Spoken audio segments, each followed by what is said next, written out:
Na mikolo mileki po ya koyeba bokono boye bozali kotungisa mbisi, esengelaki na babokoli mbisi na ekolo Congo Démocratique kotanga kelasi mingi mpona koyeba bilembo bya bokono na nzoto ya mbisi. Kasi na bokasi ya IA to pe intelligence artificielle, babokoli mbisi bakomi na makoki ya koyeba bokono boye bozali kotungisa mbisi na lombango na nzela ya bililingi. Avant, pour identifier les différentes maladies en mbisi, ils avaient aussi une connaissance très approfondie sur la maladie.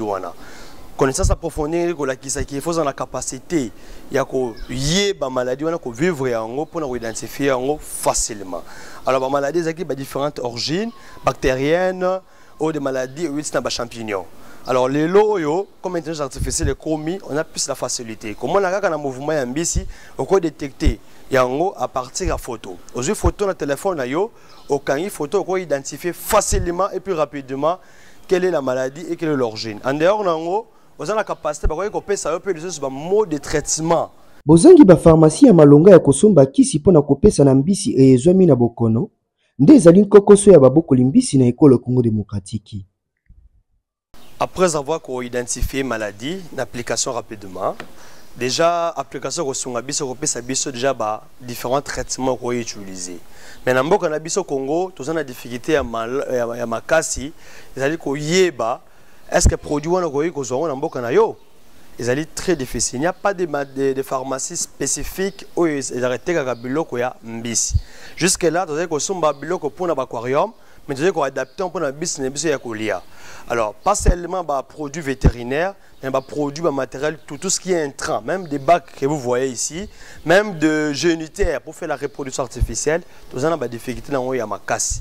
Et en gros, tous les mécanismes qu'on a appliqués, il y a un traitement local. On peut permettre à quand même de garder et le coin. Parce que ce qui traitement est déjà qu'on a bien été, c'est que nous avons des difficultés, il y a makasi sur la production, il y a mbisi.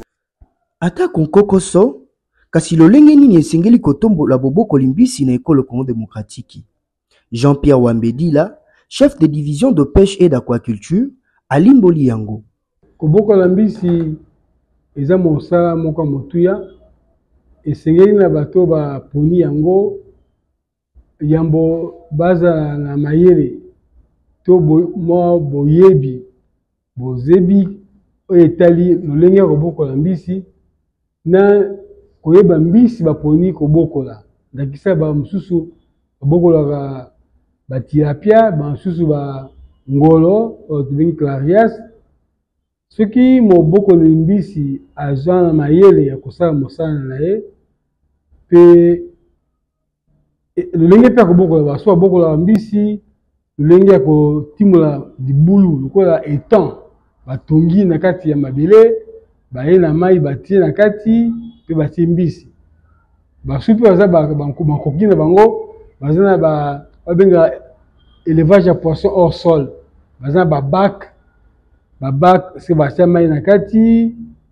ndenge na lolo na ndenge oyo moto ezali kozala pe na mbisi ya moke ya malonga babengi alevin mbisi yango azala ya malonga sadi poisson à qualité. Pour le centre où ils ont produit poisson à qualité, ils ont mingité. Ils ont mingité, puis mingité va produire poisson à qualité maintenant monté. Alors ce que moi aujourd'hui à son bis na centre wana akia boko la aleisa et ko pese mbano penza malongate.